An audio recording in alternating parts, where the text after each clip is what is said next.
ನೀವು ಮಾಡ್ಕೊಂಡ್ರೆ ತಪ್ಪಿಂದ ನೀವು ಅನುಭವಿಸ್ತಾ ಇದ್ದೀರ. ನೀವು ಮೊದಲೇ ಸರಿನೇ ನಮ್ಮ ಸ್ನೇಹಿತ, ನನ್ನ ಆತ್ಮೀಯ, ಅವನು ಗೆದ್ದಿದ್ರೆ ಸೆಂಟ್ರಲ್ ಮಂತ್ರಿ ಆಗಿರೋನು. ಅದನ್ನ ತಪ್ಪಿಸಿದ್ದೆ ಯಾರು? ನೀವೇ. ಈ ಸರಿ ಖಂಡಿತ ಇನ್ನು 2 ವರ್ಷ ಇದೆ, ಪಾರ್ಲಿಮೆಂಟಿಗೆ ಒಂದು ಟಿಕೆಟ್ ಸಿಕ್ಕೇ ಸಿಗುತ್ತೆ ಅಂತ ನಾನು ಭರವಸೆ ಕೊಡ್ತೀನಿ. ಇಲ್ಲಿ ಕೇವಲ 2 ತಿಂಗಳ ಮುಂಚೆ ನಾನು ಬೆಳಗಾಂಗೆ ಹೋಗಿದ್ದೆ.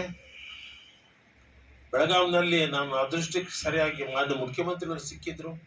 ಅವರೊಟ್ಟಿಗೆ ಸುಮಾರು 2 ಗಂಟೆ ಕಾಲ ಮಾತಾಡಿದೆ. ಟಿಕೆಟ್ ಕೊಡ್ಲೇಬೇಕು ಸ್ವಾಮಿ ಅಂತ. ಇಲ್ಲಪ್ಪ, ತಿಪ್ಪೇಸ್ವಾಮಿ ಬಗ್ಗೆ ಏನು ಸ್ವಲ್ಪ ಹಾಗೆ ಹೀಗೆ ಮಾತಾಡ್ದೆ. ಅದೆಲ್ಲ ಹಳೆ ಮಾತು ಸ್ವಾಮಿ. ಈಗ ಅವನು ಯಾವಾಗಲೂ ಜನಗಳು ನಮ್ಮದೇ ಇರ್ತಾರೆ. ನಮ್ಮ ಜಿಲ್ಲೆಯಲ್ಲಿ ಒಂದು 2 ಗಂಟೆ ಒಳಗೆ ಒಂದು 2,000 ಜನ ಸೇರಿಸೋ ಶಕ್ತಿ ಐತೆ ಅಂದರೆ ಆ ತಿಪ್ಪೇಸ್ವಾಮಿ ಮಾತ್ರ ಇದೆ ಅಂತ ನಾನು ಅವ್ರ ಹತ್ರ ಹೇಳಿದ್ದೀನಿ. ನೀವೇನು ನಾನು ಹೇಳಿರೋದು ನೋಡಿಲ್ಲ, ಮಾತಾಡಿರೋದು ನಿಜ. ನನ್ನ ಜೊತೆಗೆ ಚಿತ್ರದುರ್ಗ ಇಮಾಮ್ ಸಾಬ್ ಅಂತ ಮೊಳಕಾಲ್ ಬರೋರು, ಅವ್ರು ಸಿಕ್ಕಿರ ಕೇಳಿ ಸೇತುರಾಮವ್ರು ಮಾತಾಡಿರೋಲ್ಲ ಅಂತ. ನಾನು ತಿಪ್ಪೇಸ್ವಾಮಿಯರಿಗೇ ಟಿಕೆಟ್ಟು ಖಂಡಿತ KPCC ವತಿಯಿಂದ ಸಿಗುತ್ತೆ. ಎಲ್ಲರೂ ಕೂಡ ನೀವು ಒಟ್ಟಟ್ಟಿನಲ್ಲಿ 8 ತಾಲೂಕು ಬರ್ತವೆ. ಸುಮಾರು ನಿಮ್ಮ ಒಂದೊಂದು 50,000 ಓಟು ಒಂದೊಂದು ಕಾನ್ಸ್ಟಿಟ್ಯೂನ್ಸಿಗೆ ನಿಮ್ಮ ಜನಾಂಗದ್ದೇ ಇದೆ, ಮಾದಿಗ ಜನಾಂಗದ್ದು. ಟೋಟಲ್ ಶೆಡ್ಯೂಲ್ಡ್ ಕಾಸ್ಟ್ ಜಾಸ್ತಿ ಬರುತ್ತೆ. ಪ್ರತಿಯೊಂದು ಕ್ಷೇತ್ರದಲ್ಲೂ ಮಿನಿಮಮ್ 50,000 ಓಟ್ ನಿಮ್ಮವು ಇದ್ದಾವೆ. 4 ಲಕ್ಷ ಓಟು ನಿಮ್ಮವು ಇಟ್ಕೊಂಡು ನೀವು ಸಲೀಸ ಗೆಲ್ಬೋದು. ಅಲ್ಲಿ ಇರಲಿ 4 ಲಕ್ಷ ಅಂತಲೇ ಇಟ್ಕೊಳ್ರಿ.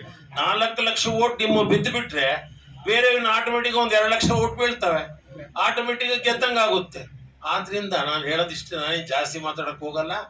ನನ್ನ ಸ್ನೇಹಿತ ತಿಪ್ಪೇಸ್ವಾಮಿ ಇಂದು ಇದ್ದಾರೆ, ಇವತ್ತು ಇದ್ದಾರೆ, ನಾಳೆನೂ ಇರ್ತಾರೆ. ಅವ್ರು ಒಳ್ಳೇದು ಮಾಡಿದರೆ ಆತನು ಕೂಡ ಮೋಲ್ಡ್ ಆಗಿದ್ದಾನೆ. ಮುಂಚೆ ಚಿಕ್ಕ ವಯಸ್ಸಿನ ಸ್ವಲ್ಪ ಹೊರಟಾಟ, ಎಲ್ಲರದು ಒಂದೊಂದು ನಮೂನಿ ಇರುತ್ತೆ ತಪ್ಪು. ಅವನು ಮಾಡಿರ್ಬೋದು, ತಪ್ಪಿಲ್ಲ ಅಂತ ನಾನು ಹೇಳಲ್ಲ. ಇವತ್ತಿನ ದಿನ ಅವನು 24 ಕ್ಯಾರೆಟ್ ಗೋಲ್ಡ್ ಆಗಿದ್ದಾನೆ. ಆದ್ರಿಂದ ನಾವು ಆತನ್ನ ಬೆಳೆಸ್ಬೇಕು ಅಂತೇಳಿ ಈ ಸಭೆ ಮೂಲಕ ತಮ್ಮೆಲ್ಲರಿಗೂ ನಾನು ಮನವಿ ಮಾಡ್ಕೊಳ್ತೇನೆ. ಆಮೇಲೆ ಈ ದಿನ ನನ್ನ ರಾಜಣ್ಣವರು ಸಭೆ ಒಂದು ಅಧ್ಯಕ್ಷತೆ ವಹಿಸ್ಬೇಕು.